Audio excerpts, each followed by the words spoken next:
independent thoughts, independent life. This is Chad Benson. Okay.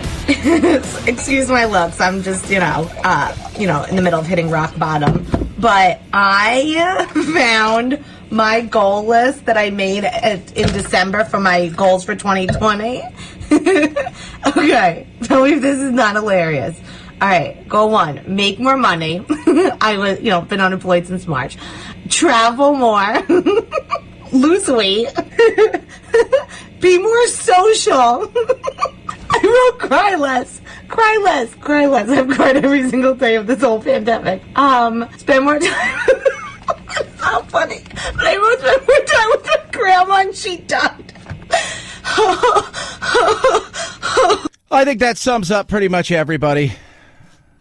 What's the old saying? If you want to hear God laugh, tell him your plans. There's a lady, she posted that yesterday on, I think it was Instagram, and it's going around, but that's everybody. Like, everybody's kind of in that boat. There's not been anybody who hasn't felt this in some way, shape, or form, whether somebody's died, whether there's been health issues in your family, whether your business has been restricted, shut down, you've lost everything, you've been laid off, your hours have been cut. I think pretty much everybody in some way, shape, or form, the 6 degrees of separation has gone down to virtually nil. It sucks. It absolutely does. It completely sucks. Now, I do believe sooner rather than later we're going to get out of this thing. But we have to laugh a little bit and take a deep breath, as frustrated as we are. And one of the things that I've noticed over the last couple of days is how many people are pissed at politicians. And that's where I think we too often are making these huge mistakes in the way that we're handling a lot of this, is because we're turning to people who are politicians to hopefully deliver us from something. You're watching the news. Don't do that. There's no reason to watch the news. There isn't. Well, I want to be informed. You're doom scrolling. You're only hearing the bad things. Take a walk. Get out. I can't go for a walk in California because if you go outside, you're supposed to wear a mask. I know, it's ridiculous. And we're going to touch on Gavin Newsom, the guy who continues to dig a hole, and there's somebody who needs to be recalled fast. And you hear nothing but things like this. Some people have said, gather at Thanksgiving and regather for your funeral on New Year's Day. And that's a bleak way to put it. But at this point, we really have to be honest. Oh, my God. 99.3% chance that you're going to survive this. People, even in the comorbidity range, there's more than a good chance that you're going to survive this. So that's a bleak way to put it, that if you gather at your Thanksgiving, that you're going to gather for your funeral in the New Year's. That is insane. That is absolutely insane. It is. 8 months we've been at this. And I've seen every kind of article. I've read 150 different kinds of debates on masks and social distancing and how long it stays in the air. And here's what you need to know. You're going to do the best that you can for you, and you're going to control the best that you can. And that's all that you can do. You can't control somebody else. That's what I see with this government across the board is trying to control how many people can come in your house, where you can and can't wear masks, why you should do it like this. Oh, my, it is insane. It is. Is help on the way? Dr. Fauci? Please, folks, hang on to the extent that you can, because help is on the way with a vaccine. This is not going to be an indefinite situation. It will change and it will end. Well, it's going to one way or another, because eventually we're either going to get this thing sooner rather than later, or what we're starting to see, the pushback from people, they're going to just say, screw it. At this point, I don't care. And I'm seeing it. I talked to a ton of young people. It was very interesting yesterday. I asked my, so I do my local show. And then my national show here. And I was asking, we've got a bunch of young people that work on the local show, a few of the interns, but a lot of younger, like the board ops and stuff like that. And I asked to a person, would you rather get the vaccine right? Wait for the vaccine and then maybe have to take it every single year? Or would you rather just get this once and kind of get it over with? And the younger people all saying, I'll just get it once. They don't care. They know they're not going to die. Some do. Of course, some die from the flu. We're not talking about that now. By the way, the flu, it's flu season. We're not talking about the flu. We're not talking about the flu at all. New study says that there's a chance this thing could be in your body as far as fighting it, immunity-wise, for who knows how long. The similarities between this and SARS, that old-timey SARS, that's old-timey SARS. People 17 years removed from that still have the antibodies to fight that. But the older, and by older I mean people in their 40s, 50s are like, oh, no, I'll take the vaccine all the time. Why? The chances of you dying are slim to none, because I don't want people to get. No, nobody wants that. But look at what we're giving up, and it's this bizarre world of if you say something like, "Hey, you know what? I think we need to learn to live with this thing, through this, and around this thing, and we need to, social distance best we can, but we need to live our lives because the data is showing that the disease now is on par at times with the cure, and we're missing things like strokes, heart attacks, cancer. You're missing abuse, alcoholism, suicide rates, all of those things which are part of this now, and you're trying to, and then you've got the financial side of things, which is showing on a daily basis. And let's not forget our liberties and freedom. We can be smart, but at the end of the day, this is on you. And people, it's so funny the way that people are like, no, the government needs to do more. They need to institute more. Yesterday, here in Arizona, Doug Ducey, our governor, didn't institute a mask mandate. My honor partner he was apoplectic. Why? I'm like, why do you need a mask mandate? 90% of the people to 95% of the people are wearing masks. Because it would help. It's not helping that other 5% to 10%. Those people aren't going to wear masks. So what are you advocating for? Well, it's going to help. It gives people confidence. It gives people confidence in what? People don't have confidence in any of the things that are going on. They don't have confidence in politics, nor should they.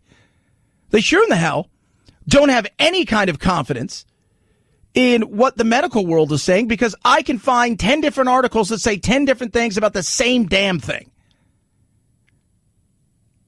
People are frustrated. Here's something I do know about human beings, being one of them. When you start to push really hard, eventually people push back. When you start to clamp down even more, eventually people get over it and push back. And I think you're going to see more and more of that. Look, if you live with your grandma and she's 93 years old, you should be smart about just about everything that has to do with her when it comes to anything. Right? Cold, a flu. You're helping take care of her. If you're a 22-year-old living your life, I'm not really worried. I'm not. But they could be super spreaders. So we're always looking for some sort of super spreader. How about this? We've said it and we'll continue to say it. Sometimes in life, nature will mess you up. We're battling something we can't see, that we still don't have a true understanding of how fast, where it spreads, why it spreads. We may not know that for years. Oh, we know it can spread through this, and if you wear a mask, well, wear a mask. Yesterday, study comes out from Denmark that says, if you're not wearing an N95 mask, the other things really don't do anything. That's impossible. They must do something. They protect against the viral. Everybody's looking for something to fix the narrative that they have in their mind of how they go about doing this. And everybody wants to control everything else because you know what? People don't want to be what? Controlled. People are frustrated. They're frustrated. That lady, you heard her. She's pissed. She's frustrated. She had big plans for the year. She was going to lose weight. She was going to make more money. She was going to travel, spend more time with family. She's broke. She's out of work. She's drinking. She's put on weight. She can't travel. And her grandmother died. People are frustrated. They are. And what you're going to find, I think, with these more draconian, as Kayleigh McEnany said, the American people know how to protect their health. We've dealt with COVID for many months, but it's Orwellian in a place like Oregon to say if you gather in numbers more than 6, we might come to your house and arrest you and you get 30 days of jail time. That's not the American way. We don't lose our freedom in this country. We make responsible health decisions as individuals. Yeah. At the end of the day, I'll tell you this. Personal responsibility goes a long way.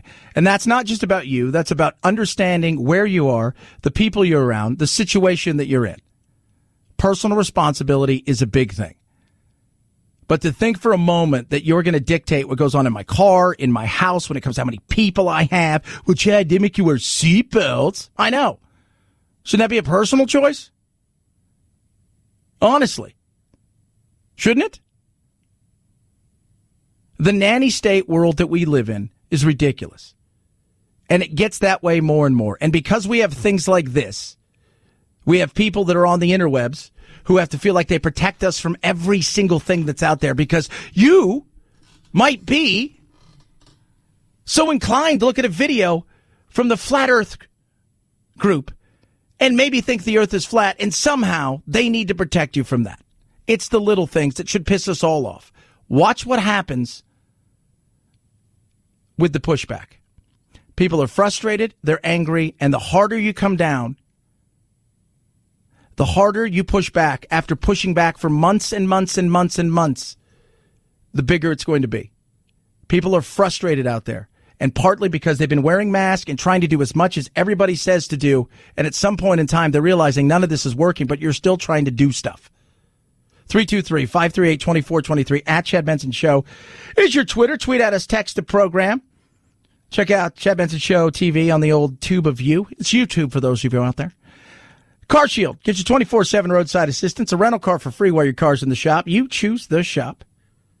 Right? You do. They get them paid directly. You pay a small deductible. Now, it doesn't matter what kind of car you have. 5,000 to 150,000 miles.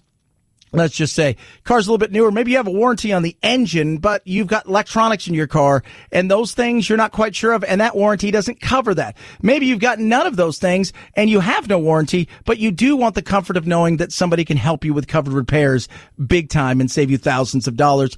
Car Shield. Plans start as low as $99 a month. And like I say, some of those things, the 24/7 roadside assistance, that's anywhere. You travel to grandma and grandpa's. How dare you, I know, but you travel 200-300 miles away, your car breaks down, guess what? They're there for you. And they'll get it to a shop by there, and they'll get you a rental car. Those things absolutely go a long way. Find out how you can grab yourself some Car Shield and save. You know me, I like to save. Go to carshield.com, carshield.com. Use code Benson. It saves you 10%, or call 800-665-2157. Use that code Benson to save 10%. A deductible may apply. Chad Benson Show.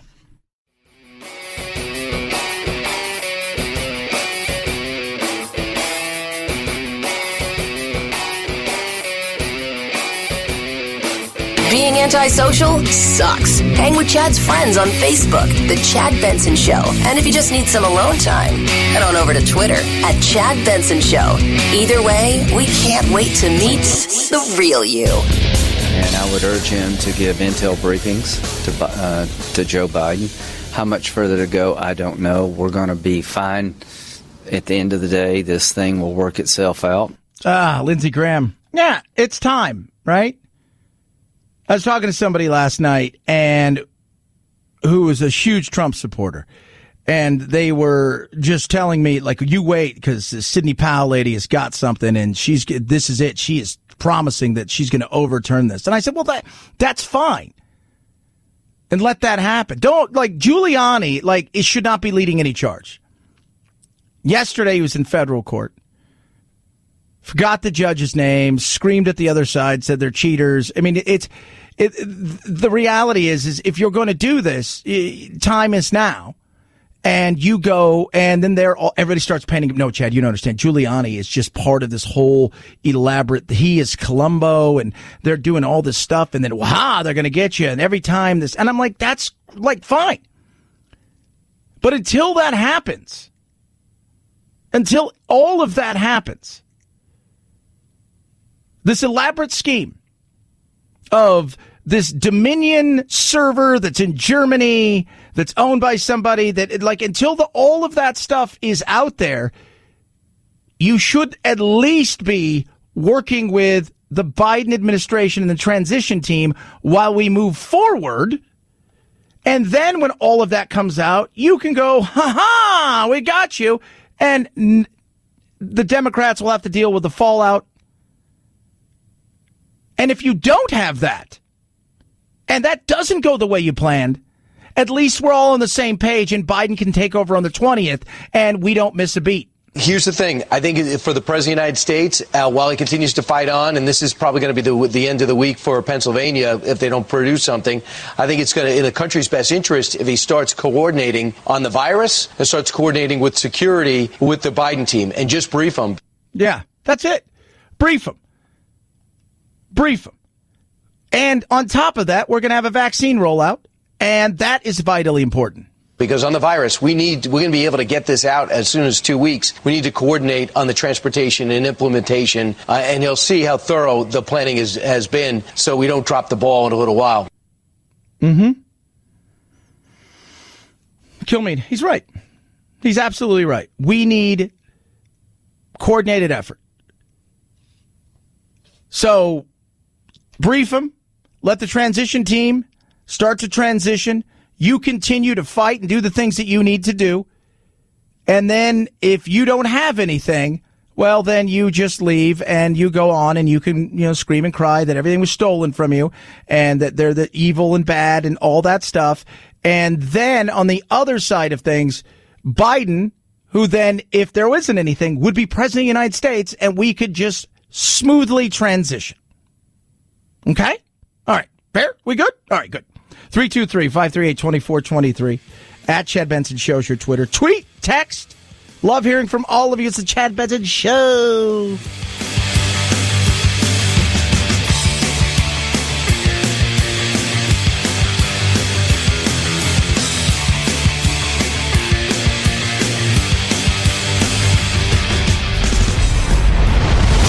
The Chad Benson Show.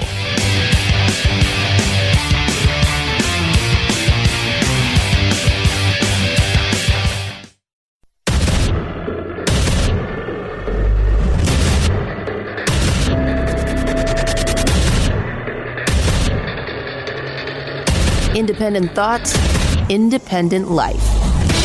This is Chad Benson. In Akron, Ohio, the city council there just approved a rule to fine homeowners $250 if they're caught with more than 6 guests. But enforcing that rule, the city's police union says, puts officers at risk. While in New York, several sheriffs are taking on new restrictions that limit private gatherings to 10 people ahead of Thanksgiving. As a lawyer and a former judge and a sheriff, I believe it's a violation of your rights at home. Sheriff Richard Giardino even calls the new restrictions unconstitutional. You think? So wait, now you're going to tell me how many people I can have in my home? Yes, Chad, because you could be a danger to somebody else. First of all, you never have to worry about that because I limit my household to lizards. And the last time I checked, they have enough stuff coursing through their vein that they're not worried about the coronavirus. They're like, look, I don't know if you're aware of this, but Dad fed me a dead rabbit the other day, and I ate it for a little while and left it there for 2 days because I thought this thing needs to be plumpier. Went back. I'm not worried about them. I limit myself. I've limited myself because I care about the people around me, and most people I talk to when it comes to coronavirus, they're not worried about themselves. They're not. They're worried about, what if I give it to somebody and they got sick and died? Well, first of all, how would you know you gave it to somebody? How would you know? You wouldn't know. Right? Well, yeah, you might. Well, if you're in a household and people get sick, you may get the first one to show symptoms, but somebody else may have it and be asymptomatic. They could have had it first. Oh, yeah, I guess you're right. But the thought process of fining people is insane. It's absolutely insane. First of all, it will eventually. You think it's eventually going to happen? She thinks so. It's eventually going to happen. What about raids? I love this. Are we going to have some raids? There's no Indication anywhere that any law enforcement plans to start doing raids, knocking on doors, breaking up your Thanksgiving dinner. CDC is asking everyone to use some common sense, and it's important to note, don't ruin Christmas or next Thanksgiving by not being responsible this Thanksgiving. Okay. That to me just makes me laugh. I've said all along, and I'll continue to say so, it's out of respect for other people that I have, that I make sure that first of all, I'm a person that's socially distanced. So to me, people ask, has this been tough on you?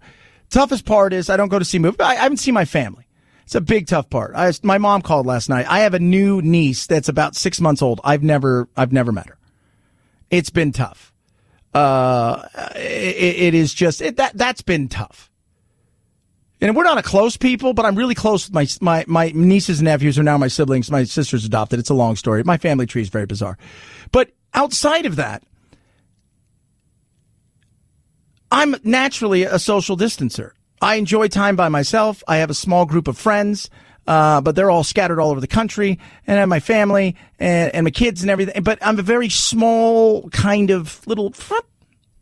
So this isn't really... And I'm very rural. For those of you guys who don't know, I live about 65 miles outside of Phoenix, in between Phoenix and Tucson, basically.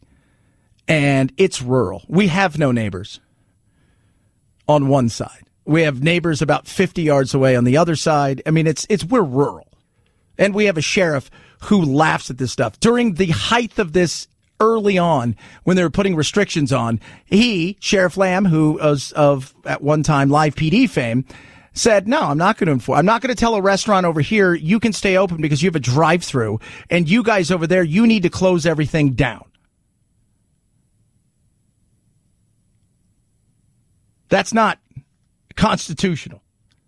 Here's something else. And this is the thing that I think frustrates a lot of people because they see this around the country with their own governors. Governor Gavin Newsom last week was caught out at a restaurant called the French Laundry. Super she, very she. But, you know what? I didn't know if I should be there or not. I feel bad. You know, there was more people than there should be, but we did everything by wearing our mask, and we tried to do the best of social distance, and I guess he told everybody he was outside. Pictures came out yesterday. He was inside. There were no masks. It's the do as I say, not as I do. And that's the way I've always said about government. Government, especially governments like when we talk about socialism here, because for those of you out there, I'm going to tell you right now, socialism, the kind that everybody throws at you from the uber right that we're going to end up like Venezuela, is never going to happen here. It's never. They can talk all they want. They can yap about it. It makes great headlines and it gets other people fired up, which causes an anger and a fight. But that stuff is never going to happen here. But have you ever noticed that people do live in that world of socialism? They never want to live with the people. They never, ever, once they storm the castle, give the castle to the people. They tend to keep it for themselves and live above it. And that's kind of what goes on in a lot of these places. While everybody else struggles and suffers and has to listen to these bizarre rules of, hey, you can only have 2.5 people in your family, and it's a curfew, but it's not a curfew, but you better do this or you're going to get a fine. People eventually wake up, sometimes a little slow, and go, I don't really, you've got us brainwashed to the point where I'm out on a walk by myself and you're wearing a face mask? You're riding a motorcycle without a helmet, but you're wearing a face mask? And not a face mask that's cool, like you got a bandana on that you would because you're not. No, you're wearing one of those little blue surgical face masks. That's the insanity of which we live. Common sense says do the right thing for the people around you. You know you best. You know who you hang out with. But this stuff's insane. It is. Thanksgiving raid. Oh, my goodness. 323-538-2423. At Chad Benson Show is your Twitter. Tweet at us and text the program. College, for those of you who have kids kind of in college, but mostly at home, but you're still paying, well, quite frankly, the full rate for a quarter of it. Well, this is going to change a lot of different things. Now, As campuses across the country sit empty, administrators are scrambling to prepare for what comes next. In many ways, the attack that COVID represents to higher education is a really straightforward assault on the bottom line. The financial challenges are severe. There will be more bankruptcies, more business failures, more need for federal and state bailouts. Yeah, absolutely. People, part of the reason you go to college is for the experience. First time away from home, you can enjoy life, you get to spread your wings, mom and dad aren't looking over you all the time, they're allowing you to do some stuff. Plus you're going there and your hope is for the amount of money you're wasting, you're going to get some sort of amazing education. Since the lockdowns went into effect, with all education now virtual, e-learning is having a moment. In the space of 3 weeks, all learning was moved from the classroom to the internet. This has accelerated the trend towards online education and raised more fundamental questions about the value of a college degree. The University of Miami and others saying online learning is no replacement for a bricks and mortar on-campus experience. Translation, it's not as good as being there because you're getting kind of the education at the pace you want, and you should be getting it for a fraction of the cost. And that's this is interesting. Colleges know they can get more money from you. The largest provider of student financial aid in the country. There is no check on the cost of a college degree. If students had to walk into Wells Fargo for those loans, Wells Fargo would be looking at whether or not those loans would be paid back. The federal government doesn't ask any of those questions. So money's thrown at students who don't benefit from college. No. It's interesting. It's an interesting Stossel report about so much insanity when it comes to higher education and the amount of money that's thrown around. And if you look at when the explosion of tuition took off and the fact that the government started writing everybody a check to go to college, and they thought, well, if the government's paying for it, we'll just do what? We'll just jack up the prices, because like everything else, if the government's paying for it, it isn't their money. And when it's other people's money, well, guess what? Spend like it's other people's money. Almost half the students who get loans don't graduate in 6 years. That is insane. And instead what you have is $50,000 or $60,000 or $80,000 in debt without the degree to show for it. That's the situation of almost half of students. Many won't ever pay off their loans. When you get these, what do you do with them? I put them in a pile and I'm waiting to shred them. Those were his bills. Those were his loans. So that's what you're going to do. You get them and you throw them. I'm all for education, and we live in a world today where we have vast amounts of knowledge that we've never had before. And it's untapped. It is absolutely untapped. I've got several buddies who are college professors, and we'll joke. One of my buddies out in California, he works at one of the big universities, state school out there, and we'll go out and hit golf balls when I'm out there, and he and I will joke about some of the things that he's just like, he was joking with me. What is that? We have master class, but there's another one of those great learning courses or whatever that you can get. He goes, you can learn more on that, and in many cases, than you can in a semester or two at your own pace at 1/10 of 1%. He goes, it's about more than just that.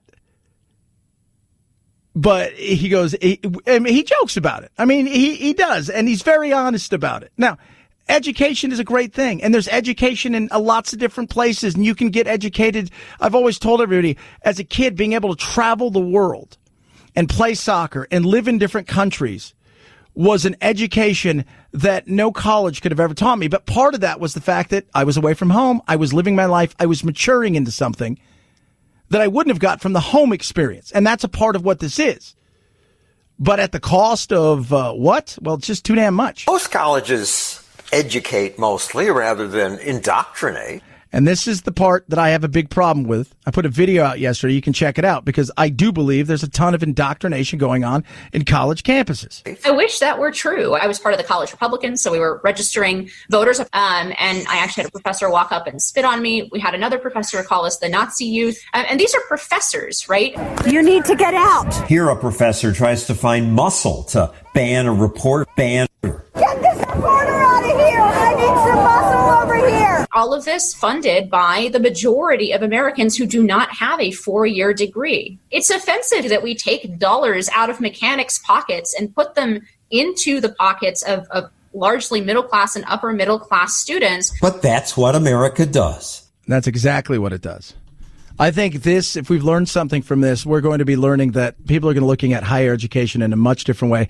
I've got a couple of the people that I work with, their kids are going to college and they're at home right now. And they've said, you know what? We're going to do something different next semester.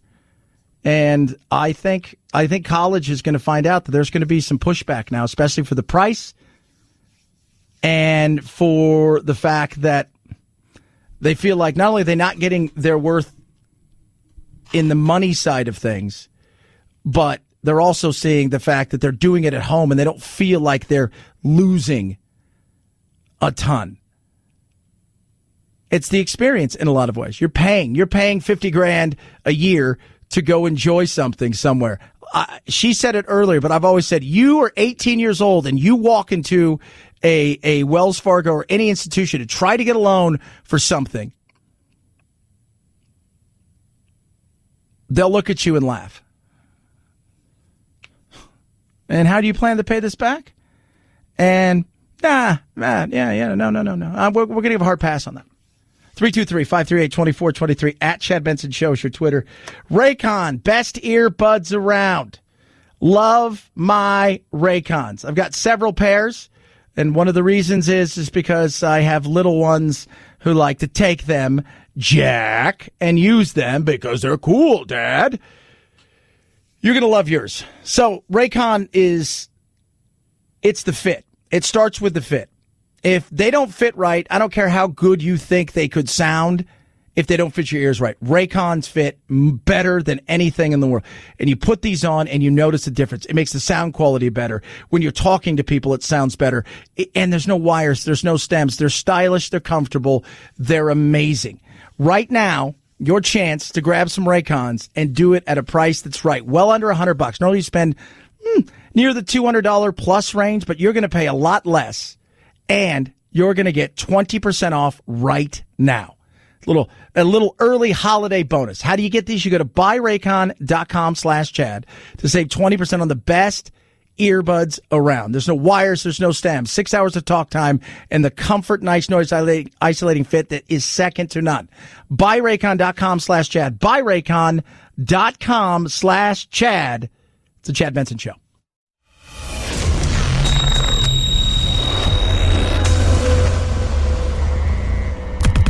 States? No. Deep doo-doo? Yeah. The Chad Benson Show. Have you ever been in love? A long, long time ago. In a bold move by Warner Brothers, the studio is releasing the repeatedly delayed sequel Wonder Woman 1984 on Christmas Day, simultaneously in theaters and streaming on HBO Max. No film of this size has ever been released in theaters and at home on the same day. Warner Brothers hoping the move will help turn HBO Max into a must-have subscription while giving theaters badly needed content. And at the same time, possibly giving up a huge payday. The first film made over $400 million in the U.S. The at-home release will cut into that box office big time. Yeah, but here's the thing. People are saying, why are they doing this? Because there's a sequence of which these movies are following, and you need to have these things set up in such a way. And they did everything they could to push and to hope and to think maybe something was going to happen. It's not that's going to happen. Nothing. I mean, this year, box office-wise, movie-wise, and this changed a ton of stuff. You know who's benefited tremendously from this? YouTubers. YouTubers have benefited big time. Because after a while, people, no matter how much stuff is on Netflix, people are like, I've kind of seen it all, or I don't really care, or, it's. So what happens? Well, YouTubers pump out content all day. And people ask me, Chad, what do you watch? You want to know what I watch? A lot of golf videos. I do. A lot of golf stuff because I like it. But I like fun stuff. I watch a couple guys over in England that are funny. And they're good golfers and they're teachers, but they're not great golfers. And I watched a couple guys here that make me laugh.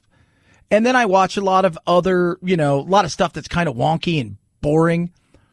The Dark Horse podcast with Weinstein and Lex Friedman, and I'll watch some Joe Rogan. But they're pumping out content on a daily basis. And if you go and look at the views and you go look at how many people are watching, even Ruben, go look at some of these people. Go look at, Shapiro and some of those people. They're getting, they're having 2, 3, 4, 500,000, 500,000 people. Crowder last week, I think at one time had almost 1 million people watching his YouTube. That I can guarantee you, CNN during the same time, MSNBC, Fox, weren't anywhere close to that at all. Those have been the big winners. Absolutely. I do, and I have all my favorite reptile people. Camp Kennan, Barcheck. I love Camp Kennan. He's cool. Just good. But it's content every day. And I can pick and choose. Oh, I don't want to watch this video. I want to watch that video. But there's enough of it there that it makes it much more enjoyable. 323-538-2423 at Chad Benson Show. Twitter, tweet, text. Check out Chad Benson Show TV on YouTube. Chad Benson Show.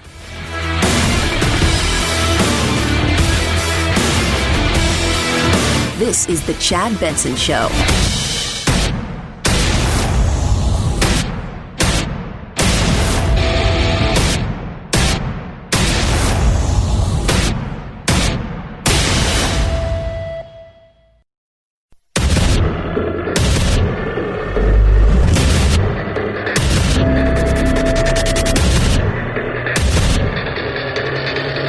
Independent thoughts, independent life. This is Chad Benson. Okay. Excuse my looks. I'm just, in the middle of hitting rock bottom. But I found my goal list that I made in December for my goals for 2020. Okay. Tell me if this is not hilarious. All right. Goal 1, make more money. I was, been unemployed since March. Travel more. Lose weight. Be more social. I wrote cry less. Cry less. Cry less. I've cried every single day of this whole pandemic. Spend more time. It's so funny. But I wrote spend more time with my grandma and she died. I think that sums up a lot of people when it comes to this coronavirus. And now we're facing lockdowns across the country. By the way, it's not just us. Listen to this. Listen to this. Australia. Good eye, Australia. Our friends over there, who the other night had a rugby match where there was 50,000 fans, are shutting down parts of South Australia. Are you ready for this? For 6 days. 6 days. Only one person out of the house each day. Only for essential reasons. Schools, university, cafes, restaurants are closed. Weddings and funerals are banned. I don't know how you ban a funeral. Hey, Jim. Yeah. No, you can't die. You can't. Don't. Now, wait, it gets better. No outside exercise or dog walking. That is insane. That is the insanity of what we're living in. Not just here, but everywhere. So you mean to tell me if I go outside where it says in Australia right now it is summertime, Santa Claus surfs in there. You mean to tell me with vitamin D being maybe the most important thing that you can do pre-coronavirus, which is soak it up, which helps fight things off, that going outside is a no-no? That's a no-no? It's not just us. It's everywhere. It's nuts. It really is. I think at some point in time, we need to go, all right, hold on a second. Let's come back to some reality here, just for a moment. across the country, shutting things down. Everyone has been working so hard to fight back the coronavirus. Unfortunately, as of today, on our 7-day rolling average for coronavirus positivity, New York City has hit exactly 3.0%. And as a result, we do need to close our schools for the coming days. No one is happy about this decision. We all, in fact, are feeling very sad about this decision. He's an idiot. No, he's not. You get more opportunity, Mayor de Blasio, to talk about how you get to do certain things and how you're going to be cracking down and stopping stuff and how you're going to be infringing on people's lives, but only for the betterment of themselves because they're too moronic and idiotic to do it for themselves. Governor Cuomo. New York City could go to an orange zone if it hits 3%. Okay, you're at 2.5. What comes after 2.5? 2.6? I know, if you're a wise guy. 3 is the next demarcation. You become an orange zone. What happens at 3%? Houses of worship, mass gatherings, business restrictions, dining restrictions, schools close. You're responsible for you. That's a big thing. But you're responsible for people around you. It's not hard to make wise decisions. Do some people not make wise decisions? Yes. I said it yesterday, and I'll say it again. We're the only species that protects the dumbest. The gazelle goes over to the watering hole that's drying up, but you can see 60 giant crocodiles in there. And then there's a watering hole over here that's pretty much empty, nothing to worry about. The other gazelles are going over there and like, hey, what's Tom doing? He's gone out over the watering hole with all the crocodiles. Poor Tom, he's going to die. Oh, well. Common sense. Take responsibility for yourself. Respect others around you. But enough is enough. Enough is enough. This is insane. Don't go outside. Chad, they wouldn't do that here. They wouldn't do that here? You don't think they wouldn't do that here? Are you really? Are you really sure? Now, some states, well, I mean, you look at Ron DeSantis in Florida, it's like, everything's fine. People are like, we need a mask mandate. By the way, let me ask you a question. Why do we need a mask mandate? Why? If 95% of people or 90% of people are wearing their mask, why do we need a mask mandate? Because that 5 or 10% that don't wear a mask, they're probably not going to wear a mask anyway. So why do we need a mandate? And the people who want a mandate, you're already wearing a mask and social distancing. You're responsible for you. Don't worry about what other people are doing. Well, Chad, they could be putting other people's lives in harm's. If I see somebody coming to me and they're sneezing and they don't look good, I'm going to go into the other room and say, you know what? And that, by the way, that's not just during the coronavirus. If somebody's sick, I'm like, stay away from me. Now, we've got to be a little bit more careful because people are asymptomatic. I understand that. I do. But to think that we wouldn't do things like that here, well, hold on. In Akron, Ohio, the city council there just approved a rule to fine homeowners $250 if they're caught with more than 6 guests. But enforcing that rule, the city's police union says, puts officers at risk. While in New York, several sheriffs are taking on new restrictions that limit private gatherings to 10 people ahead of Thanksgiving. As a lawyer and a former judge and a sheriff, I believe it's a violation of your rights at home. Sheriff Richard Giardino even calls the new restrictions unconstitutional. Yeah. It's just nuts. Hey, you guys shouldn't have more than X amount of people in the house. Why? Because it's good and we don't want you to be some sort of super duper spreader. Okay. But no, it's my house, and if my family wants to come over. By the way, I'll probably spend Thanksgiving with like 5 people. Pretty much what I do all the time. I don't do a lot, and they don't go anywhere, and I don't go anywhere, so I'm not worried. But I understand that you're worried, but I feel like you're more into the controlling side of it than the worried side of it. And you want everybody to go, look at the science. And you're like, all right, well, you have 99.7% chance of surviving to 99% chance of surviving. And I know it spreads easier. But there are people that we need to protect. Well, we can't protect those people. So if we can't protect those people, if that's impossible to protect them, then we're doing what? We're shutting down everything. We're rolling back regulations.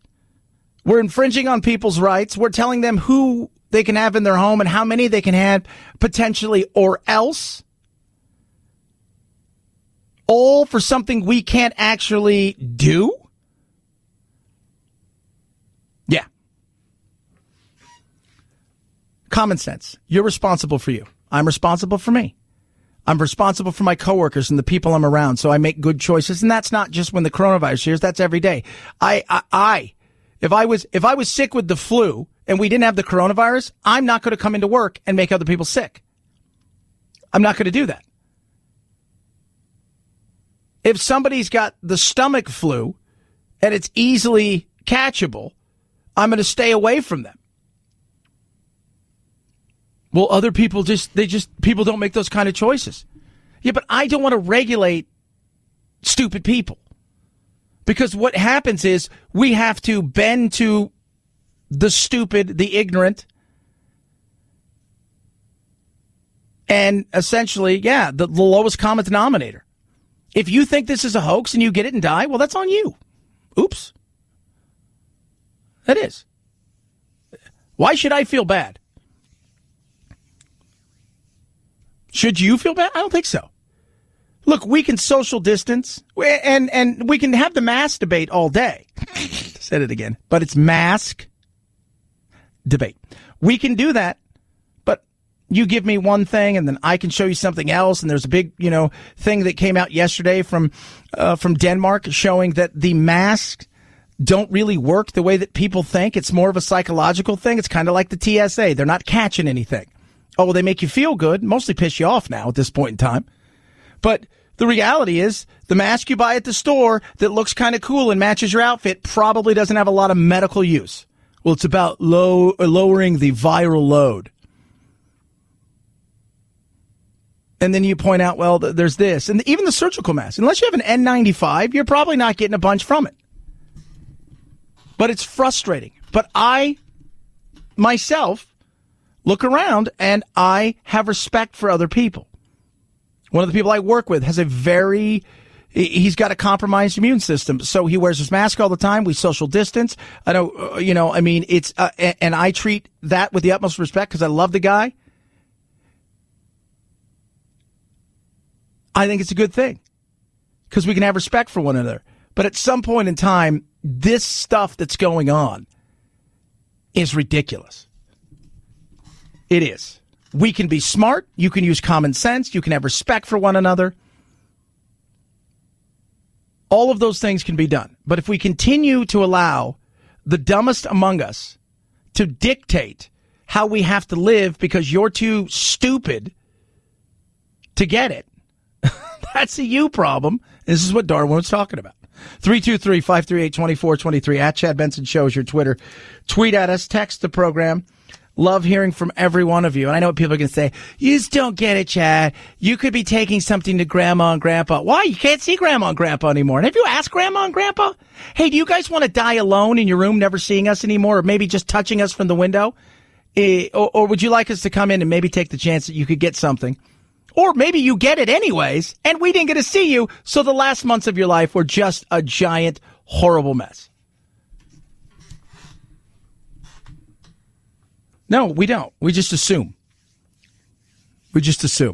My goodness me. HelloFresh. Amazing. It is. Now, I have HelloFresh delivered contact-free to me every single week.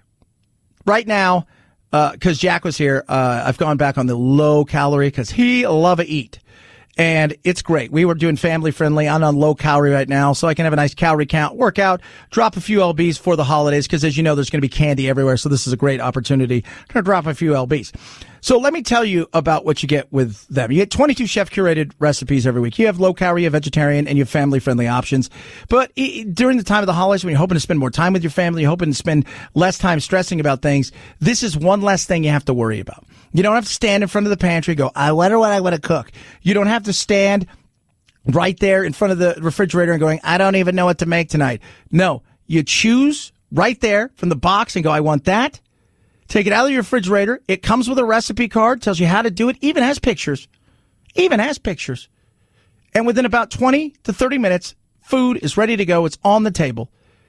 It's a meal kit, and it's the number one meal kit in America. Right now, HelloFresh has an amazing offer. It's a Black Friday sale. This is what you do. HelloFresh.com, promo code Benson90. You get $90 off and free shipping on your first box. HelloFresh.com, promo code Benson90 to save that $90. HelloFresh.com, promo code Benson90 with free shipping. Chad Benson Show.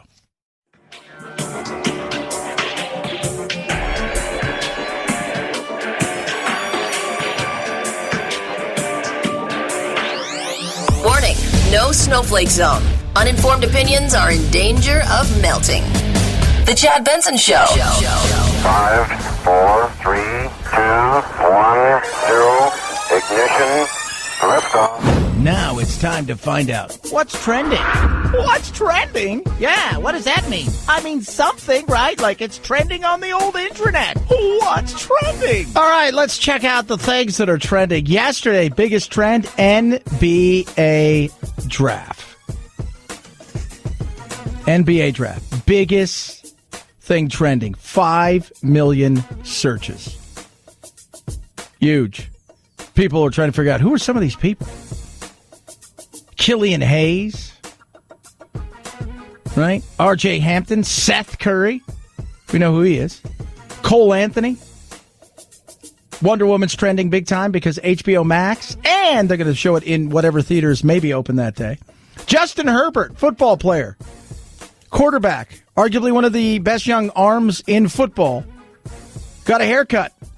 If you've not seen it, it's worth a look. Go see what he used to look like, and then he let the strength coach, I think, cut his hair, and, well, you get what you pay for. Just saying. George Clooney's trending because, are you ready for this? He once gave 14 friends $1 million in cash apiece. That is nice, right? That's not a bad thing. Hey, guys, come over today. Yeah. It was a generous caper, they said. He visited a warehouse in an undisclosed location to pick up $14 million in cash to surprise his 14 closest friends.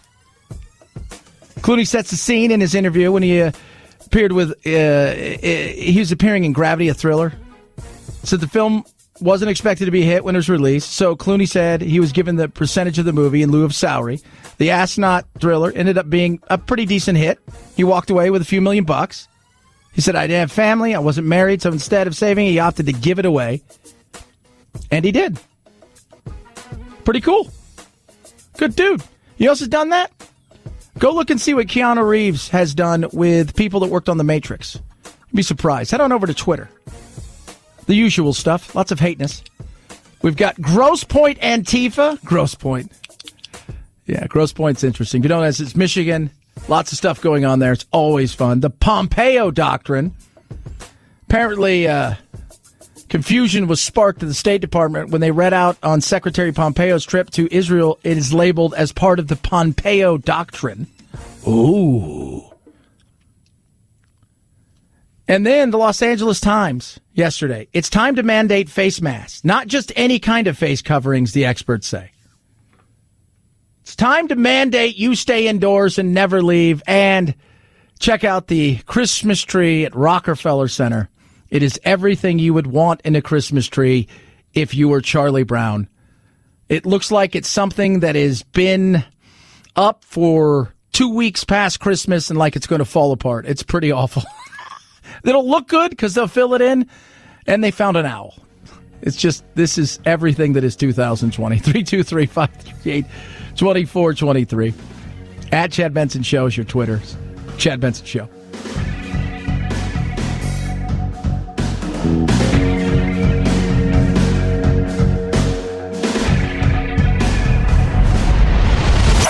The Chad Benson Show.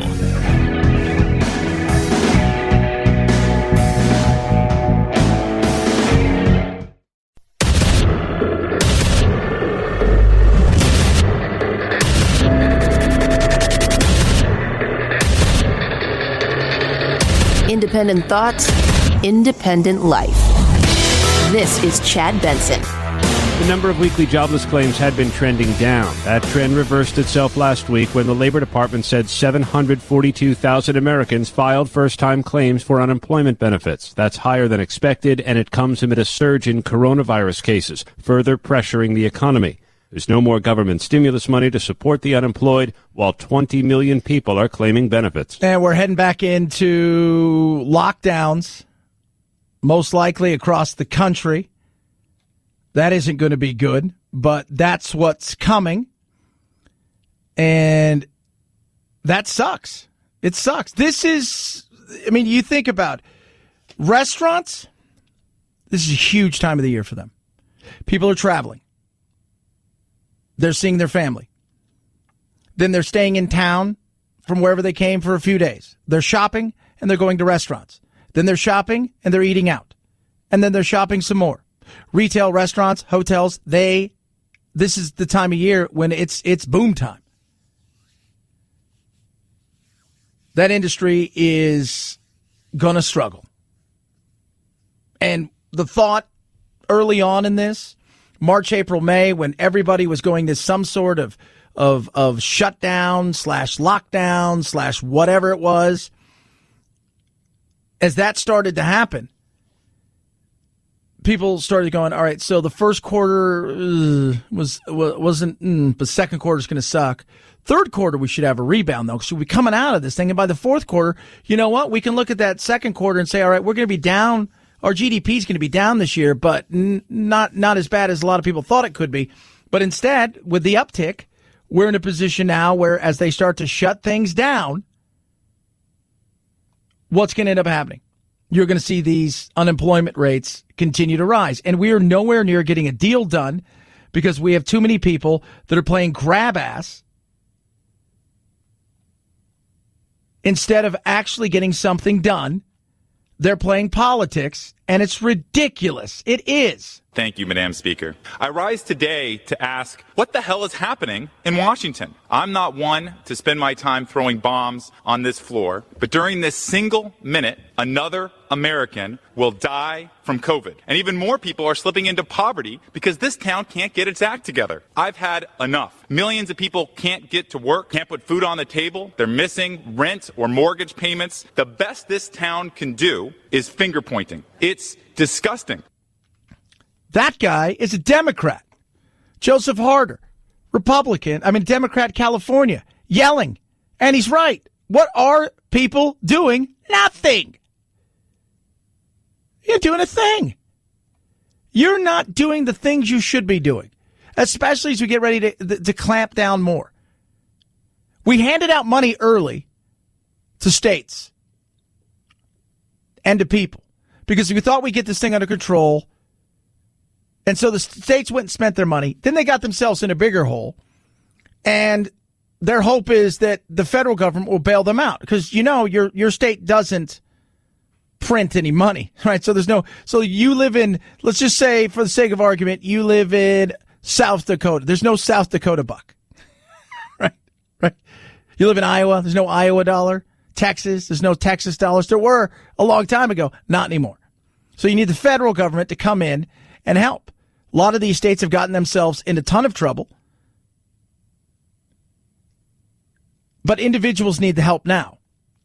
And they need to get on this or get the hell out of the way. Everyone believes we're incapable of doing our jobs. And right now, we're proving them right. The reality is there's plenty of blame to go around. But Americans need another stimulus check. They needed it months ago. We need expanded unemployment back, especially now that cases are exploding at a higher rate than at any other point during this pandemic. It's time to grow up. It's time to do what we're paid for. It's time to do our jobs. Yeah, I agree. And it doesn't need to be $3 or $4 trillion, Nancy and Mitch. It needs to be bigger than $500 billion at this moment in time. I would like to see us have personal responsibility, learn to live with this thing, through this thing, and around this thing. But the states are going to decide what they're going to do. Some states are locking it down big time. Other states are going to allow people to kind of do their own thing, and they may pay the price, they may not. You know, for all the hell that Doug Ducey's getting in Arizona and that DeSantis is getting in Florida from the establishment media, we may look back in a year or two and go, they did everything to keep their economy going. And guess what? They were right. Or they could have the system overflooded and it could break down. But at this point in time, I look around and it doesn't matter where you are. You're in a place that's locked it down big time, or you're in a place that's kind of allowed it to be a little bit more free. Everything seems to be kind of ending up in the exact same place. So what's the government going to do? Well, first of all, you should never learn to rely on your government because they tend to cause more problems than they solve. But people are looking and asking the question. So what are you going to do? They're telling me I can't work. So what do I do? Well, for a lot of people out there, you know what? You're going to have to make a decision. That decision is there work out there to be had? Probably. Are you going to have to get your butt out there and potentially find other jobs? Yeah, that's a possibility. Because looking for the government to fix this problem, it isn't going to happen. In South Carolina, our economy is hanging pretty tenuous because the virus has taken a toll, and I hope we can get Mitch and Nancy to go ahead and do a deal. Lindsey Graham, I wouldn't bet on it, not before the end of the year. It'd be interesting, but I don't think they're going to do it. You'd like to think they would get something done that can, you know, especially for small businesses, that could stem the tide of them floundering and eventually just dying off and then creating even a bigger hole in the economy. That's nuts. But that's where we are. They got way involved early because everybody's like, oh, what can the government do? Okay, well, government needs to obviously be a part of this, but you need to be a bigger part of it, and you need to look around and say, all right, so what can I do on my part? Because sitting around here, being upset and being devastated, it's easy for you to say, let me tell you something. I always tell everybody, you have no idea what I've been through in my life. You have no idea how broke I have been before. I was broke not like 15, 20 years ago. I was broke recently, like 5 years ago, as I built this thing up. And beyond broke. But I said, I got to take personal responsibility. Well, there's no jobs. Trust me, if you want a job, you can find a job right now. And some people are going to have to go and do that. Some people are going to need to go and do that. And people don't want to, oh my God, how could you say? It's because of what you have to do. It's what you have to do. Because if you're sitting here, and I've had people who will text me and say, do you think they're going to get something done? This is a great example. So I have some people that come over and they give help to the animals some of the days I'm not there. And because I'm always trying to build stuff out. I want to give my lizards, which are my go-to thing, I want to give them the best, most natural experience I can give them. It's what I love. And I'm always trying to expand the cages. Some of them, I'm making some of the cages a little bit smaller because, oddly enough, you'll find out about certain animals is they like safety. And so, but I want to make it as natural and as real as possible and give them stuff that stimulates them. And I had a guy that was coming over and working for me, and his big thing was because he needed some extra money because his job was gone. And I'm like, well, that's cool. And then he goes, but I'm still waiting for the government to get me some more money. And we're still waiting. We're hoping. And he has a girlfriend that's pregnant. And I'm just like, dude, go get a job. Well, I think they're going to do something. Go get a job. No, but I think they're going to go get a job. There's plenty. I said, you're here. You should be doing 25, 30 of these every time you have a chance. Only wanted to do so much, though. If I offered him more, no, I didn't want to do that. It's a lot of people out there. If you're waiting around for government to solve this problem, don't. You may have to go do it yourself. I'd love to see Nancy and them come up with something that helps, but you're hoping. And this is the fear of, like, when people say, oh, universal basic income and all these things. What's the famous saying? I think it was Benjamin Franklin. I might be wrong. That said, any government big enough to give you something is big enough to take it away. Yeah. It sucks. Well, what if I can't get... It's like losing weight. Like, people always give you an excuse. Hey, I can't get a job because of X, Y, and Z. Now, there are some people extenuating circumstances. You can't because you've got underlying conditions. And, yeah, the potential for you to get sick and die is real. I understand that. Very few people. It is. People will give you excuse of why they can't do something. Well, I can't go get a job, Chad. Well, why can't you get a job? Because. No, but why? Then they'll start giving you an excuse, like losing weight. Hey, you need to eat a little less and work out more. I don't have time. Really? Because you played video games for 4 hours last night. You couldn't have maybe, knocked off a 30-minute walk?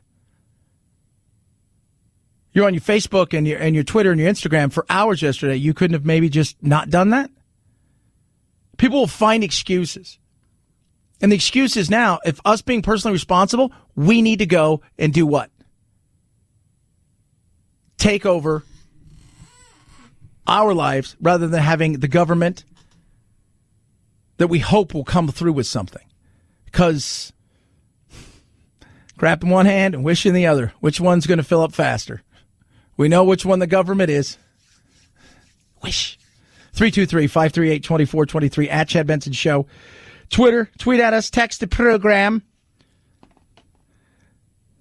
Rough greens. So my dog Doodle last night, I got pizza, and Doodle lives for pizza. My dog's a weird dog, but he loves his pizza, and I sprinkled some rough greens on it. And rough greens isn't dog food, but it is for your dog. It's a supplement that gives your dog all the things that your dog isn't getting, because the food that you feed your dog, like I feed my dog, and I can go out, I've got 3 dogs, and I will go find the best food out there. All right, you go get the best food out there, and you know what you find? That stuff's meant to live on a shelf, and it's missing stuff. So what do? You sprinkle rough greens on it, and you bring it to life. What does rough greens have? Well, it's got vegetables, vitamins, minerals, all of those things it's missing. It's also got digestive enzymes, probiotics, omega-3, 6, 9s, antioxidants. That's incredible. So when I got Doodle, his arthritis was getting really bad, which I didn't know, and we were told he was much younger, and then he had fatty tumors in his hips. And we thought earlier this year we were going to put him down. We've been giving him rough greens for almost 8 months now. He's a different dog. If you love your dog like I love my dog, give them rough greens. In fact, they believe in it so much, and I believe in it, they're going to give you the first bag for free. That's it. Free. You pay for shipping and handling. That's it. First bag is yours for free. $30 value, doesn't cost you a penny.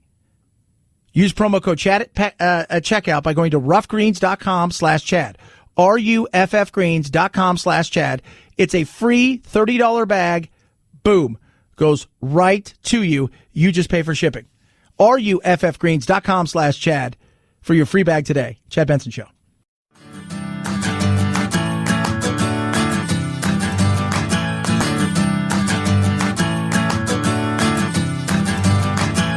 Running with scissors sounds great compared to this. Say what?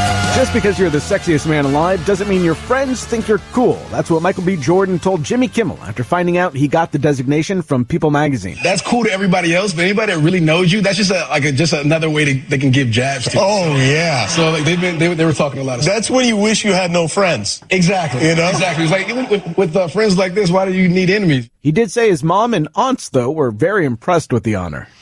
Yeah, I'm not the sexiest man alive again. Phil, what place do you come in? I didn't even make the list this year. Oh. Look, if I make the top quadrillion, I'm pretty happy. Why does it have to be the sexiest man alive, huh? You guys thought of that? Why does it have to be that? Maybe he wants to identify as the non-being. What do you always say, Phil? Non-heteronormative? What is that thing? You're once again showing your heteronormative ways. Yeah. Oh my God. There's so many rules now to the world of wokeness. This is Lottie Moss. She's an actress. Well, I'm pansexual, so I don't really mind any gender. But yeah, it kind of changes every day as well, or like it depends on who I meet. Well, I'm pansexual. Okay, so pansexual is not limited in sexual choice with regard to biological sex, gender, or gender. They have their own flag. And this is great. They have their own. So, you know, the symbol for male and female, they've got one, and it looks like a flag where it's just like, I think the ship is sinking. Sir, they need help. Chad, you're being mean. Hetero flexibility is another word that is associated with this term. You can't make this up. It's not very nice, Chad. I'm curious. Like, isn't that bisexual? Isn't that what that is? What's the difference? Everybody needs a list. Everybody does. Remember this one. I'm an intersex lady, and that's me, the tall one with the pink hair, and this is me at 17 when I found out that I was intersex. Here's the flag. Woo! Intersex is a general term used for a variety of conditions in which a person is born with reproductive or sexual anatomy that doesn't fit the binary. I have androgen insensitivity syndrome, or AIS. Essentially, genetically, I have XY chromosomes instead of XX, but I appear feminine. I'm an intersex lady. All right. Okay, well, that's biological. Then you have, of course, remember this one. Hey, how do you identify? Oh, asexual. Asexual. And then, of course, you got famous people besides old Lottie there. Got to get everybody the right pronouns. I sent a message to my family and I said, could you please start using my pronouns? I'm just going to try this out with my family and friends. So I called my mum, and my mum's only advice to me was, Sam, you are who you are. We've always known this. Do it, say it, but don't let it take over your entire life. You are non-binary, but you also are a singer. It's part of you, but don't make it all of you. And I thought that was a lovely piece of advice. That's Sam. Remember him, that guy? Sam Harris, singer and whatnot.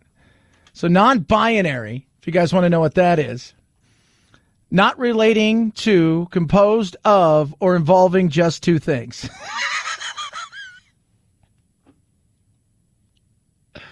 It's a gender identified that is neither exclusively masculine or feminine. This is why we can't have nice things. I hear stuff like this, and I'm like, that's why Trump. I'm not making fun of anybody. I'm going to try. I would never call you. What do you want to be called? Your name's Sam, right? You're going to still go by that? I'll call you Sam. What's wrong with that? Do I have to have the they there? Like if I came up to Phil today and said, from now on, you must call me sir. Whatever. That would be insane. What's your name? My name's Chad. Right? Your name's Sam. I'm going to call you Sam. Whatever you want to be called, I'll call you. I got zero problems with that. And how you live your life and what you do and who you love, that's on you. I don't care. Good for you. As long as you're happy and don't hurt anybody. But I won't call you they there because that's not your name. Your name is Sam. Chad Benson Show. This is the Chad Benson Show.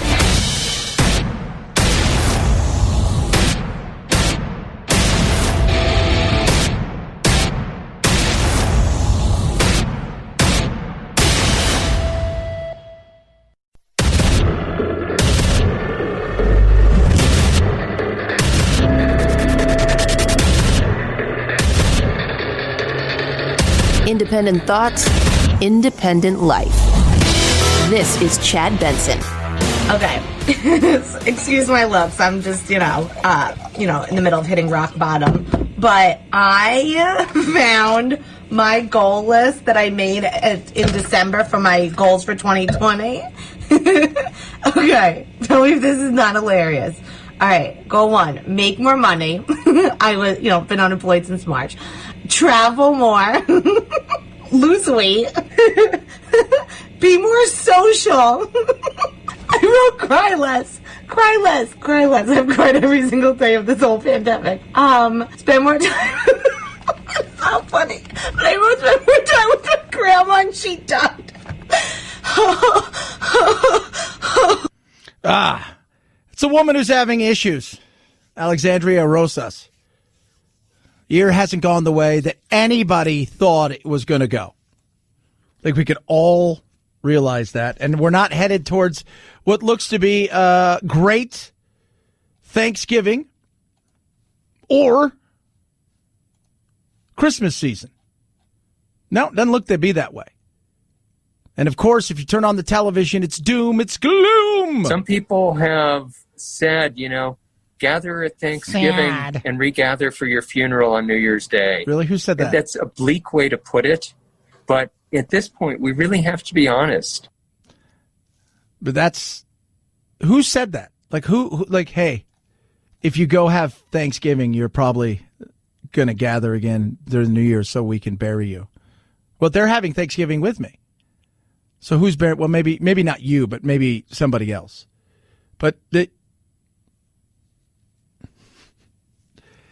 we need to breathe and relax.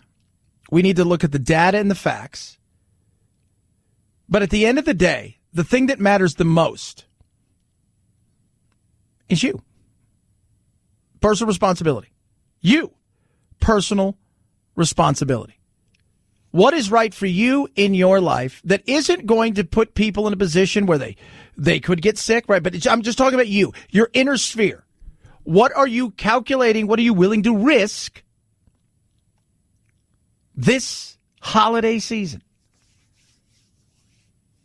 So is it, hey, you know what?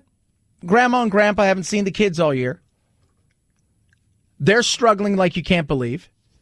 They're depressed, and they're willing to take the risk. Well, then they're willing to take the risk. That's Grandma and Grandpa. Here the funny thing is, we're doing a lot of stuff for people, and we're making a lot of decisions for people that, be honest with you, if you ask them, they might say, yeah, no. We've seen a couple revolts at the nursing communities. That one in Denver, man, they were pissed. You can make common sense, responsible choices. Chad, not everybody does. No, not everybody does. They don't. But I don't want to live in a world where I have to, and the rest of us, have to adjust everything to the weakest link. And I'm not talking about people that are sick or have compromised immune systems. I'm talking about the stupid. We can't fix the stupid. What more do people want? You've got these bizarre, crazy, loony ideas of shutting things down and snitching on your neighbors, and it's just crazy. The American people know how to protect their health. We've dealt with COVID for many months, but it's Orwellian in a place like Oregon to say if you gather in numbers more than 6, we might come to your house and arrest you and you get 30 days of jail time. That's not the American way. We don't lose our freedom in this country. We make responsible health decisions as individuals. Well, we don't want you to make those decisions. Well, why don't you want me to make those decisions? What's wrong with me making those decisions? I should be able to make those decisions. You should. Chad, that is completely overblown, and she's ridiculous. Case in point. In Akron, Ohio, the city council there just approved a rule to fine homeowners $250 if they're caught with more than 6 guests. But enforcing that rule, the city's police union says, puts officers at risk. While in New York, several sheriffs are taking on new restrictions that limit private gatherings to 10 people ahead of Thanksgiving. As a lawyer and a former judge and a sheriff, I believe it's a violation of your rights at home. Sheriff Richard Giardino even calls the new restrictions unconstitutional. Yeah, it's nuts. Well, I mean, come on, Chad, that's a little... No, my home. I've invited people to my... Now, I haven't. But if I wanted to, screw you. And if people accept, again, screw you. Who are you to try? We're trying to get people who are social creatures by nature to not do what comes naturally. That's insane. Do you have any idea how stupid that is? We're trying to curb. I get it. We're trying to curb. We're trying to flatten the curve. Now it's become, let's find the cure. And now it's become all of these things. Look, here's the reality of it. If you look at the numbers, and you dive down and you actually dig into them and you see what the numbers look like, I think we're going to take a step back and go over these things and do our post-mortem, if you will, on what took place over these last, well, by the time I think we're through this and the vaccine is in wide supply and people have gotten this and we get back to some normal way of life, we start looking at this thing, I think we're going to go, well, you know what? Maybe we overreacted a little bit. And maybe there was a lot more damage done to the psyche of people. Maybe there's a lot more damage done to children and to the economy, and that we had better ways. Yeah, I think so. You can be responsible. And I hear this all the time. Well, Chad, other people can't be responsible. Well, that's on them. Well, what if they hurt somebody or somebody gets sick? Again, you're trying to legislate somebody who is irresponsible. You can't do that. You're not going to fix that. And you're not going to fix people who just want to be human beings. These young kids are getting it everywhere. Yeah. If you ask a young kid today, hey, you're 21, you're having fun, you're having this should be some of the time of your life. You're out there, you're enjoying yourself. If you ask them today, hey, you worried about getting this and dying? They're going to look at you and go, no, hell, they might just want to get it and get it over with. That's insane, is it? If I told you today, right, the average person, if I told you today, you will have to get the vaccine every year. We don't even know. I mean, we haven't heard that. We know we get 2 shots, but outside of that, I don't know how long it lasts. They've not really said that. And so, or you can get this thing once. And there's an off chance that you may get sick and die. But the chances are based on the numbers, and I'm playing the averages. By the way, this is the averages. Okay, so let's say 99.5% chance that you're going to survive this thing. But you'll have immunity for who knows how long, maybe forever. The latest study is it could be similar to the original SARS, which is people who got that still carry the antibodies and have immunity from it. I think a lot of people go, let's remember to do that. Let's just get this thing over with.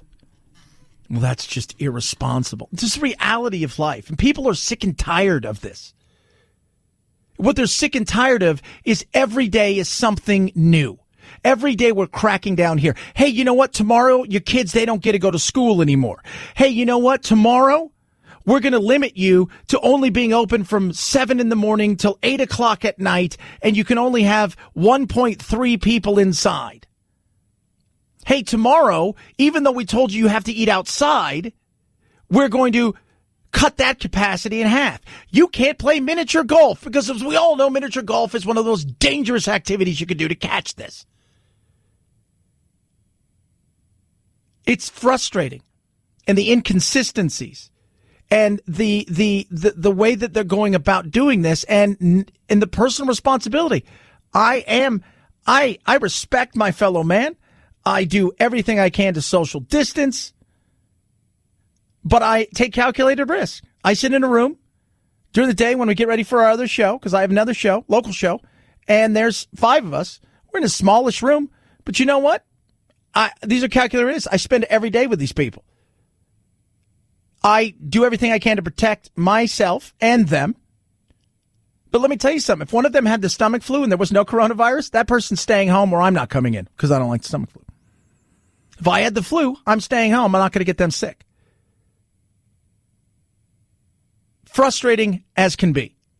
But we are taking away, I think, a lot, and we're giving up a lot. And this entire situation of just turning around and saying, okay, well, we'll do that, you're going to find out that the harder you push back on people, as far as, no, we're doing this now, we're cracking down here, we're threatening this, that to me, you watch what happens. Earlier this year in Michigan, the stupidity of those guys who wanted to kidnap Gretchen Whitmire, I kind of a little crush on. But those people, those are idiots. But those people out there who started pushing back hardcore weren't all crazy right, white, wing people that everybody'd have you believe. The average person's getting pissed. Australia comes out today. We're having a 6-day lockdown in the southern part of Australia. Only one person can go outside. You can't go for a walk with your dog. So wait, I can go outside, but I can't take my dog. Only one of us can leave the house a day. It's nuts. It's not just us. 323-538-2423 at Chad Benson Show is your Twitter. Tweet at us, text the program. AMAC, Association of Mature American Citizens, out there fighting on your behalf for things like this. Making sure that our Constitution is protected. Also giving you benefits like retail, restaurant, hotel discounts. Fighting for Medicare and Social Security, making sure they're solvent. So when you're ready to take them, they're going to be there. The fastest growing organization over the age of 50. So people who are 50 and over, this is what you're joining. They call themselves a conservative alternative, but they work with both sides of the aisle. They want common sense immigration reform, but they also want to give you the best deals. They want to help you when you're going to fill out your Medicare and maybe you're confused and make sure that your Social Security is right. They're there for you across the board. Pennies on a day to join. Check them out. Go to amac.us/Chad. See what they're offering. And by the way, when we can travel and go do all these things, especially movies, take advantage of the movies. Some of those discounts are like 50, 60% off for movie tickets. Go to amac.us/Chad, amac.us/Chad. Chad Benson Show.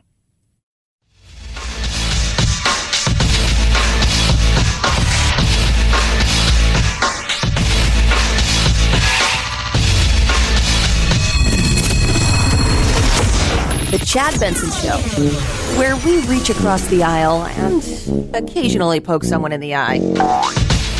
The Trump campaign had sought to invalidate the vote in Wayne County, Michigan, but voluntarily withdrew its lawsuit after two Republican canvassing board members sought to rescind their vote to certify the results. The Michigan Secretary of State's office told ABC News there's no legal mechanism for them to do that.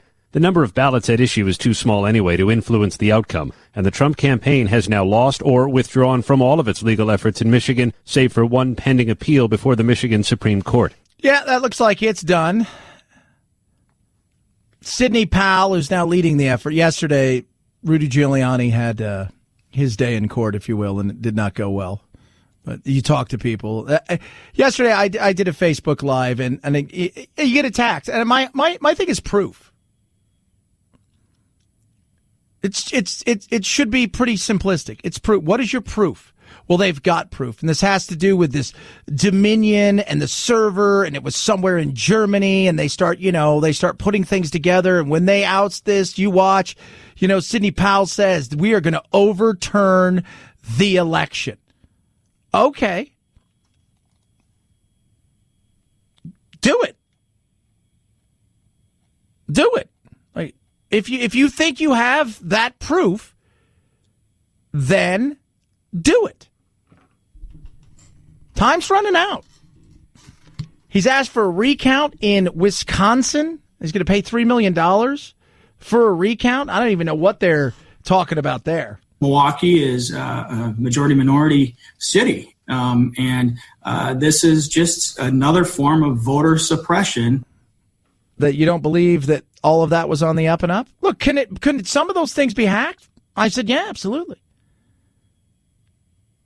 This is the best of the systems we have. The one thing that we have going for us is we tend to have 50 different systems as far as the states. Inside of those states, we may have 2, 3, 4, 5 different systems, depending on the county. So it's not a centralized opportunity to hack. But you do have to have proof. And when you ask people from that, they'll say, oh, and they start sending you stuff. And that's not proof. Because you can debunk it, and then they're like, well, you wait and see. That's all I keep saying. And I get attacked for it. I do. I'm good with that. Go ahead and attack me for it. If Trump ends up winning because the Democrats stole 2 million votes, this will be the biggest story. This will be bigger. This will be as big as what's currently going on right now with coronavirus, and bigger than anything else. That's how big this will be. And the Democratic Party will suffer for decades. But you have to have that proof. For some people, they don't need it. They just know it's true. In their heart, it's true. So you can't do anything about it. And even if Biden is sworn in, it won't matter. It won't. And I think it's time that we step up and start allowing Biden to be a part of all of the things that are going on because, quite frankly, he needs to be a part of the transition.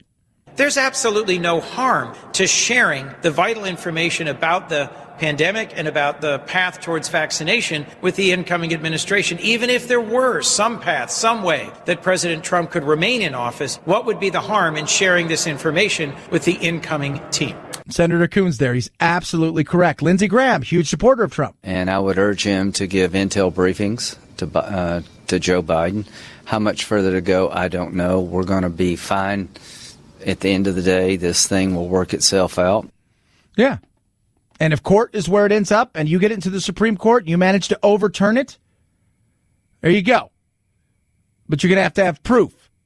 But we also need to be in a situation where we put Americans first, and just in case that proof that you think you have isn't as solid and it doesn't work, that we have a smooth transition, especially during a time where we're going to be rolling out tons and hundreds of millions of vaccines. Just saying. Chad Benson Show.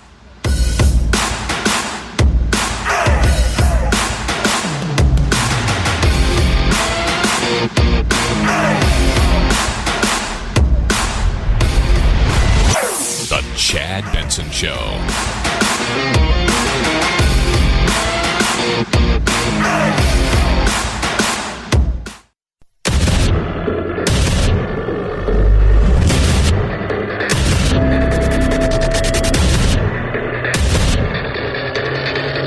Independent thoughts, independent life.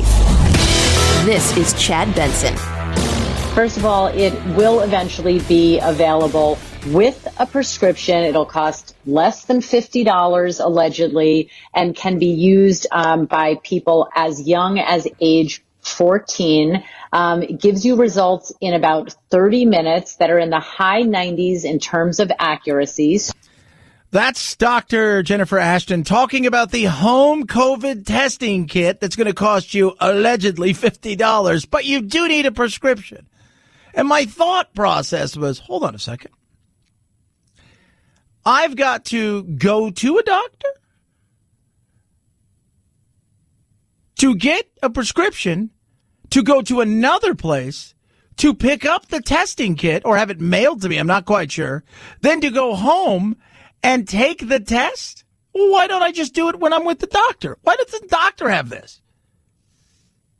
I'm just curious. Why doesn't the doctor have this and we could just cut out all of that crap?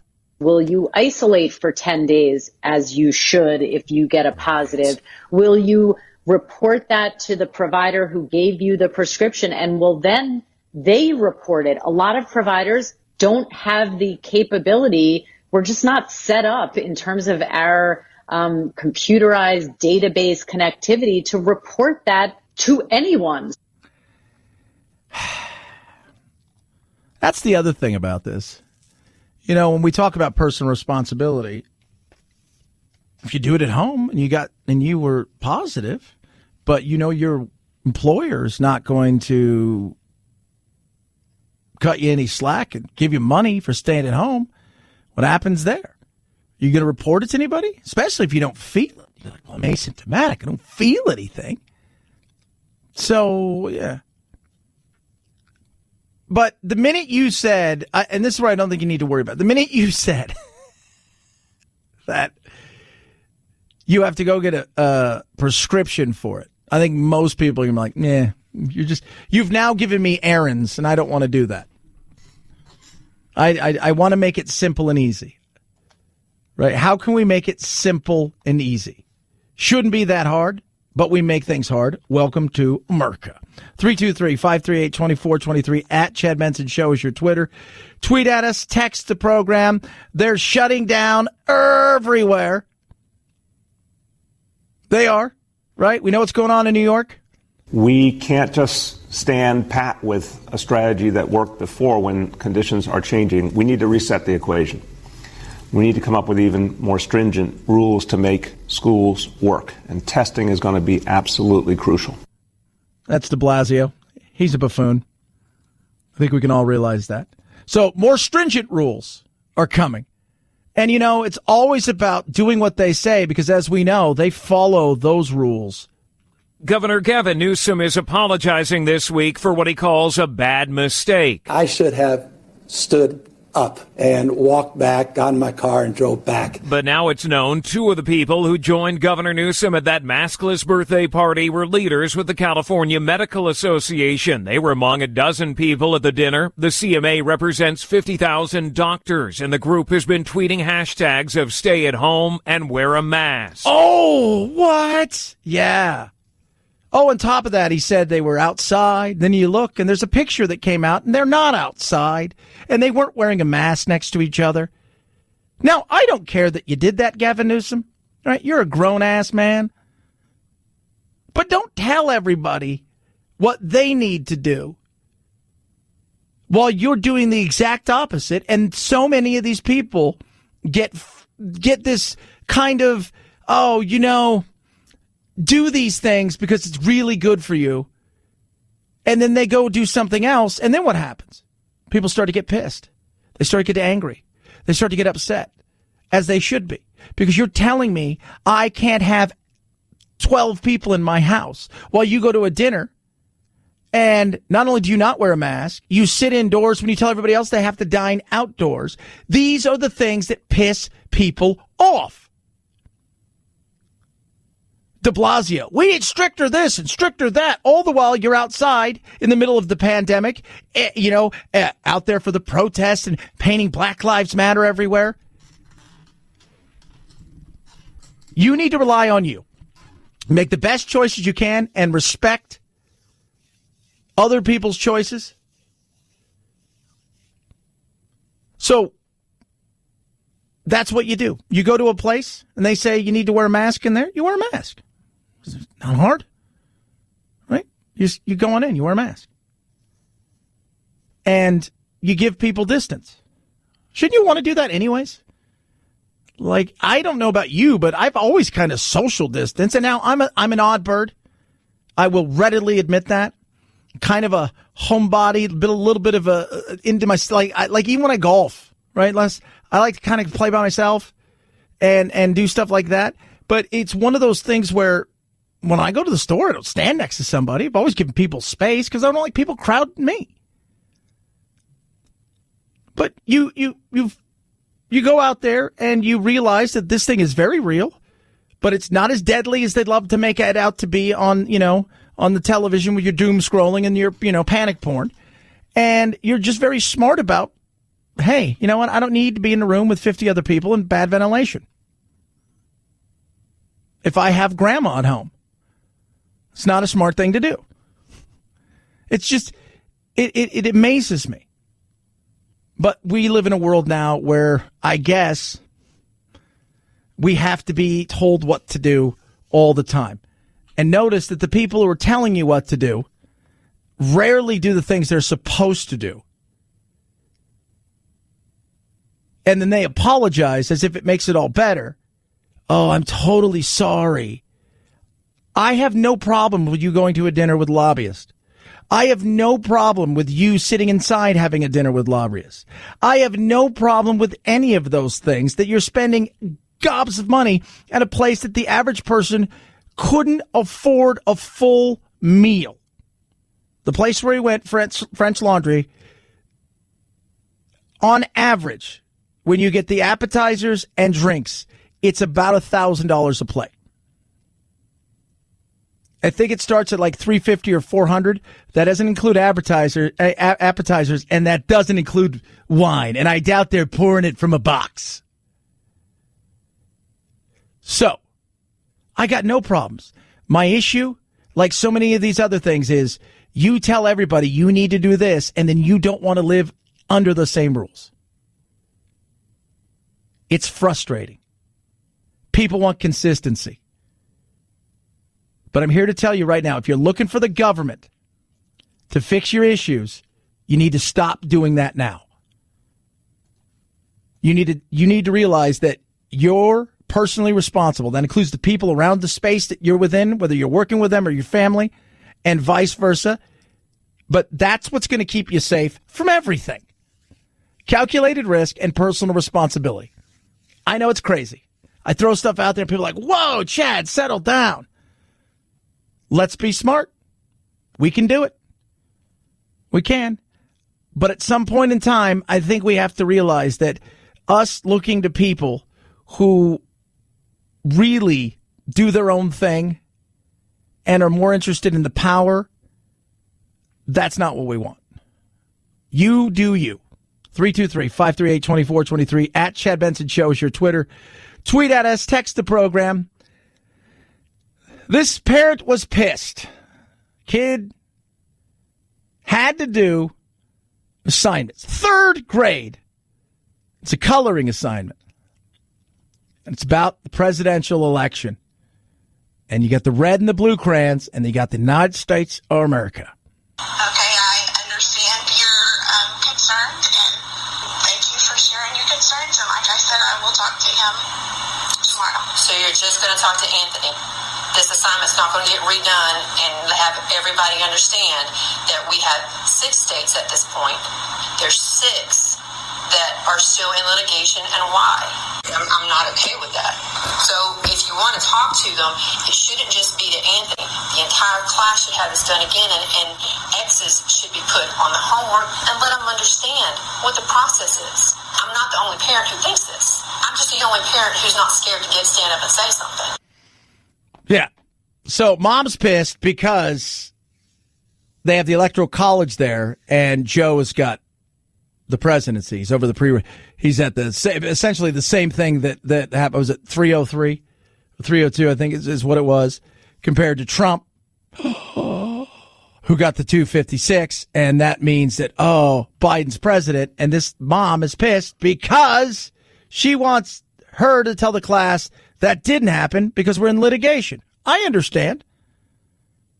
I get where she's coming from. Now, I wouldn't get involved with that, and you could explain it to your child. But as a teacher, I mean, look, like I said, show me the proof. And maybe we'll have to come back and go, kids, grab your crayons. We're going to have to color some of these things out because it's been overturned. But until then, maybe you just take a step back. Even if you don't go into that kind of detail for 3rd graders, to explain to them, you can't, this answer, who won the election, should have been the answer was nobody. That was the answer, nobody. Not Joe Biden, it was nobody. It should not just be told to my son. That's what the entire school system should be teaching if you're going to address this. Either don't address it or address it properly. Yeah, and if you're going to do something like this, maybe what she should have done is do it on the 12th or 13th of December, which is they meet on the 12th, the Electoral College, and that way it can be decided. So this is crazy though, right? Like this is what happens. You've got people. This is what happens when emotion is just. Ugh. So I am bringing this up. I'm not done. I am upset about this because you literally, whether you say that you said it, the homework that he brought home says completely opposite. If you did talk to them about that, that's not what you told him to color in. He told me you went up to there and put up a map. I went and put up a map. I didn't go to Google. I went to the National Archives, and then I also went to OAN, and it had exactly what he and I had been talking about. And he said, well, I don't understand. Why is this not what she showed me? I went to OAN. That's One American News. That's the Trump network. She was pissed. The 3rd grader. That's the homework you gave him. All right. Let's just say, why don't you do this? We'll give him a map that he can color whatever he wants to color in, whatever you want him to, and we'll let the kids over here, and then I'll explain to him, look, according to the vote and what the states are saying, this is what happened. According to some people over here, there's going to be lawsuits and there's fraud alleged, and so that may change. Or you just say, you know what? We're going to skip this one today until we know officially. How's that? What happens on the 20th if Joe Biden's sworn in? Is she going to hold her kid home from school so he doesn't get to see the lie? Chad, that's not true. It is true. Let me tell you something. Yesterday I posted something on Facebook and did a Facebook Live. I'll do one a little bit later. The attacks I got and the hashtag not my president were all over at my face, and I'm a libtard was my favorite amongst the stuff that I can say on air, that I've been bought and sold by the establishment media. That was a pretty good one as well. Lots of that. And that's like, I don't care, but what bothers me is that some people are it's so ingrained now that it's been stolen, that the only outcome in their mind that would have been legal would be if Trump won. And I'm like, wow. But look in the mirror. What do you see?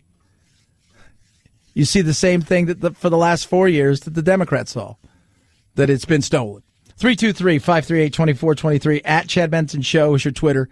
Tweet at us. And something I've learned over the last 4 years is you can't argue with people who've had their mind made up. You can't. Cannot argue. Just doesn't happen. You can't. It's never argue with a stupid person or somebody who's inflexible, because all you're going to get is frustration. That's it. Hey, MyPillow. Love MyPillow. Got my uncle some MyPillows for Christmas. Yeah, I did. He's going to be stoked because he was looking at pillows the other day. And he was at this place in Newport Beach. He says, Chad, he says, we're at this place in Newport Beach and we're looking at pillows. And I said, oh yeah. I said, what was that? He goes, this pillow was almost $400. I said, was there $370 cash in the pillow? He's like, no, that's insane. And I can guarantee you they're not as good as these. So right now, MyPillow's got the one that started it all, the MyPillow. Normally it's $69.98. Now it's only $29.98. $5 for a king size. Made in the USA. Never going to go flat when you sleep. What do? Wash it, dry it. Here's the other great thing about MyPillow. Try it. If you don't like it, get your money back. Mike Lindell is extending his money-back guarantee to March 1st, 2021. Start checking off those Christmas lists. They got deep discounts across the board with the Dream Sheets from Giza, the amazing MyPillow mattress topper that is incredible. What you need to do is go to MyPillow.com. Use the promo code Benson. Take advantage of all of these things. MyPillow.com, promo code Benson. MyPillow.com, promo code Benson. Chad Benson Show.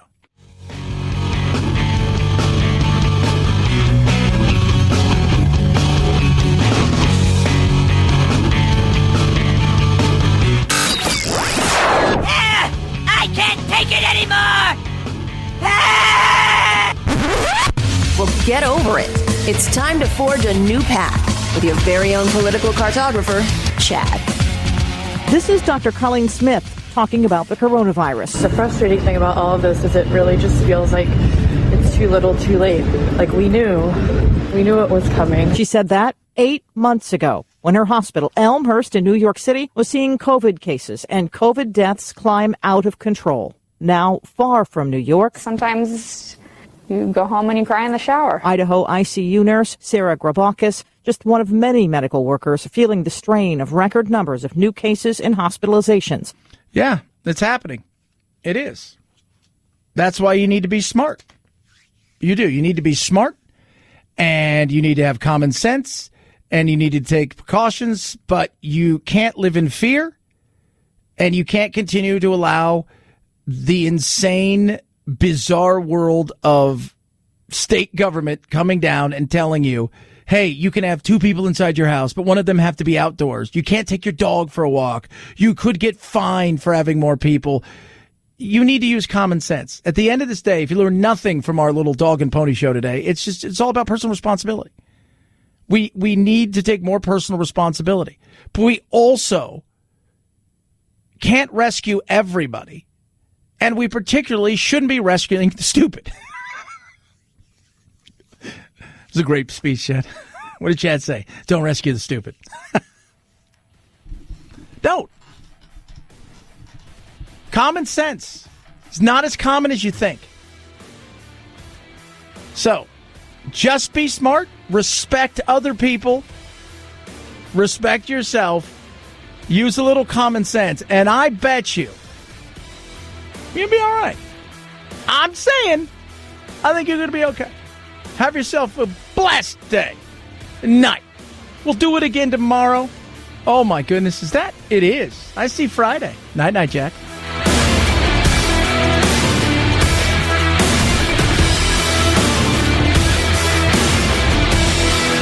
This is the Chad Benson Show.